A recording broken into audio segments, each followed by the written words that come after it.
আসসালামু আলাইকুম। আমাদের সবাইকে স্বাগতম জানাচ্ছি বিসিএস পাঠশালার আজকের বাংলাদেশ বিষয়াবলীর আয়োজনে। তো আজকে যেহেতু আমাদের 16ই ডিসেম্বর মহান বিজয় দিবস, তো সবাইকে ভিডিওর শুরুতে বিজয় দিবসের শুভেচ্ছা জানিয়ে শুরু করছি।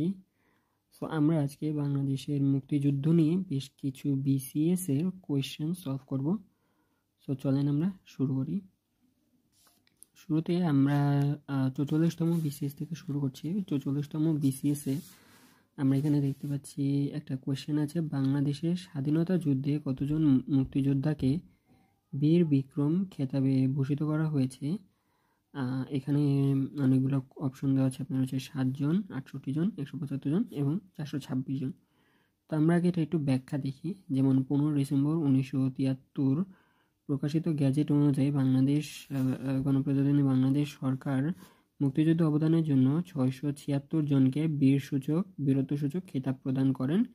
সর্বোচ্চ পদমর্যাদার খেতাব বীরশ্রেষ্ঠ 7 জন, উচ্চ পদমর্যাদার খেতাব বীর বিক্রম 68 জন, প্রশংসনীয় পদমর্যাদার খেতাব বীর বিক্রম 175 জন এবং বীরত্বসূচক প্রশংসাপত্রের খেতাব বীর প্রতীক 426 জন।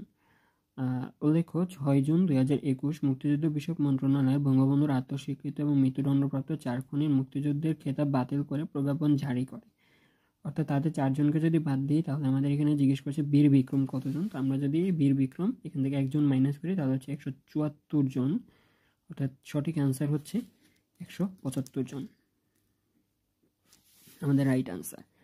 তারপরে আমরা যদি দেখি যে মুজিবনগর সরকারের ত্রাণ ও পুনর্বাসন মন্ত্রী কে ছিলেন, আমরা এখানেও যদি একটু ব্যাখ্যা দেখি যে 10 এপ্রিল 1971 সালে গঠিত বাংলাদেশের প্রথম অস্থায়ী সরকারের স্বরাষ্ট্র, ত্রাণ ও পুনর্বাসন মন্ত্রী ছিলেন এইচ.এম. কামরুজ্জামান। মুক্তিযুদ্ধের সময় তিনি ভারতে আশ্রয় নেওয়া লক্ষ লক্ষ শরণার্থীদের ত্রাণ সংগ্রহ, ত্রাণ শিবিরে ত্রাণ বিতরণ এবং পরবর্তী সময়ে পুনর্বাসন ইত্যাদি গুরুত্বপূর্ণ দায়িত্ব অত্যন্ত সফলতার সাথে পালন করেন।